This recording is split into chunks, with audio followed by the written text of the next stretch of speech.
আজকে স্বামীর বিপক্ষে মামলা দায়ের করে। একটু মা আপনারা শোনেন কি অবস্থাটা। মাসিয়া রে মাসিয়া, ওই ঘরে কেমনে জান্নাত পালো? ফিরআউন নিজে খোদা বলে দাবি করলেন, করেছে না করেছে? খোদা বলে দাবি করার কারণে তার স্ত্রীকে বলছে আমাকে খোদা বলো। মাসিয়া খোদা বলে না, যে তোমাকে কেন খোদা বলবো, তুমি আমার স্বামী।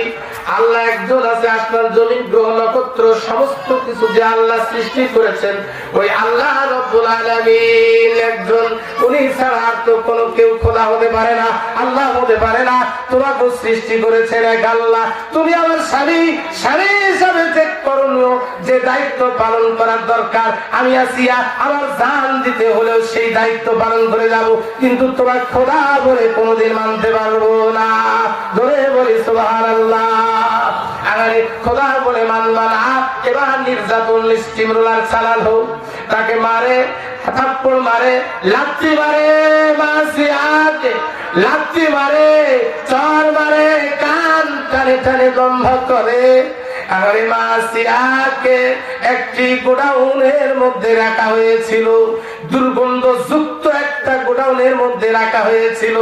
আরে হামানজা বলে এই কষ্ট করার চেয়ে, এই কষ্ট থেকে আপনি বাঁচবেন, এত বড় কষ্ট সে আপনি একবার স্বামীকে খোদা বলে মেরে না। আরে কান্দে, চোখে পানি পড়ে, বলছে তুমি কেন কান্দো? এই কান্না বন্ধ করো, বন্ধ হবে একবার স্বামী হিসাবে তুমি যদি স্বামীকে খোদা বলে বলো।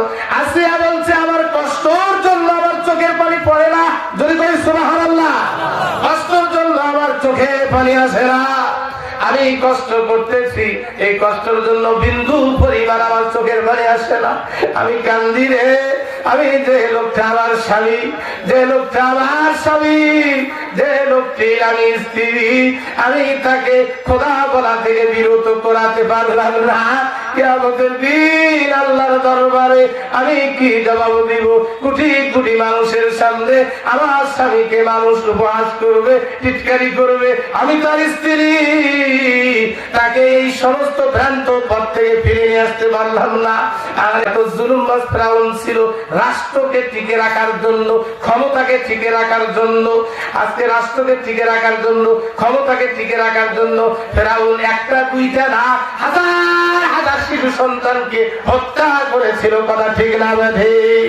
যে সন্তানটিকে, যে সন্তানের মাধ্যমে তার রাজত্ব বিলীন হয়ে যাবে, যে সন্তানের মাধ্যমে তার রাজত্বটা থাকবে না, তছনছ হয়ে যাবে, এই সন্তানকে কেন্দ্র করে হাজার হাজার সন্তানগুলোকে ফিরআউন কতল করলেন। আর যে সন্তানের ব্যাপারে এদেরকে কতল করলেন, সেই আসল সন্তানকে আল্লাহ ফিরআউনের বাড়িতে মানুষ করালেন। ধরে বলি সুবহানাল্লাহ। আগালে কেউ এটা মনে করবেন না আমি টিকে থাকবো, ওকে মারলে আমি টিকে থাকবো, ওকে শেষ করলে আমি টিকে থাকবো, ওকে হজম করলে আমি টিকে থাকবো, এই ধারণা জীবনে করবেন না। মশা, নেওয়া মশার মাধ্যমে পৃথিবীর নমরুদকে আল্লাহ বিদায় করেছে।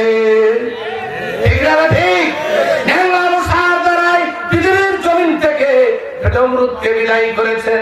কারুন নামে একটা অর্থশালী ব্যক্তি ছিল, চাবি বহনকারী, আর একদল লোকের পক্ষে অসম্ভব গোলাঘরের চাবি বহনকারী। এত বড় অর্থশালী ছিল কারুন।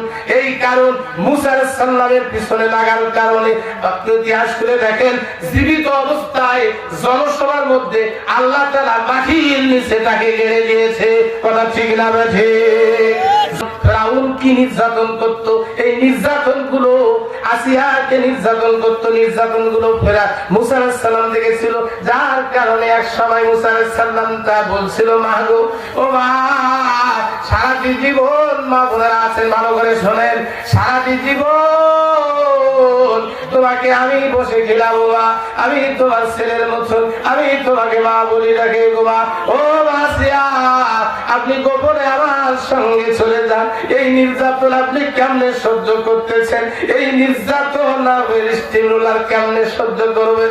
আরে এই নির্যাতন থেকে বাঁচে আমি আপনাকে কথা দিলাম, সারা জীবন আপনাকে আমি খিলাবো, আমি তোমাকে সম্মানের সহিত রাখবো মা। আরে মুসা আলাইহিস সালাম নিজে মা আসিয়াকে কথাটি বলেছিল, কিন্তু মা আসিয়া মুসাকে জবাব দিয়েছিল, বাবা মুসা রে, আমার বিশ্বাস সারাটি জীবন তুমি আমাকে ছেলের মতন তোমাকে আমি দেখবো, মার মতন আমাকে তুমি দেখবে, সম্মান করবে, সারাটি জীবন আমাকে অসম্মানী করবে না। কিন্তু মুসা, তোমার সঙ্গে আমি গোপনে যেতে পারবো না, কারণ মুসা রে, আমি আল্লাহ ভয় করি। আমার স্বামী যত দুষ্ট হোক, আমার স্বামী যত খোদা বলে দাবি করুক, আমার স্বামী যত খারাপ হোক রে মুসা, আমি যদি আজকে স্বামীর নির্যাতনের ভয়ে তোমার সঙ্গে যাই, আমি আসিয়াকে ওই কিয়ামতের দিন আসামির কাঁধে জড়ায় আমাকে উঠতে হবে। কি জবাব সেদিন আমি দিব? আসিয়াকে সর্বশেষে যে নির্যাতন, সে মা আসিয়াকে শুয়ে দেওয়া হলো। মা আসিয়াকে শুয়ে দিয়ে হাতের মধ্যে প্রেগ গাড়ছে। মালিকুল কোরআন খুলে দেখবেন, দুই হাতের মধ্যে দুইটা প্রেগ গাড়ছে রে, দুই হাতের মধ্যে দুইটি লোহার প্রেগ, পা দুইটির মধ্যে দুইটি পার মধ্যে লোহার প্রেগ গাড়ছে। আসিয়া, এবার আসিয়া বুঝতে পারলেন আমি দুনিয়ার জমিনে আর জীবিত হয়তো থাকবো না। আল্লাহ দরবারে ডাক মারছে আসিয়া, ইজি কলাত রব্বি বিনিলি ইনদাকা বাইতান ফিল জান্নাহ। জোরে বলি সুবহানাল্লাহ।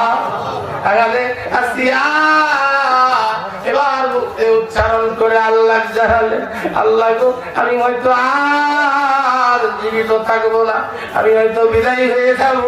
তোমার কাছে আমার একটি আবেদন, ইজি কলাত রব্বি বিনিলি ইনদাকা বাইতান ফিল জান্নাহ।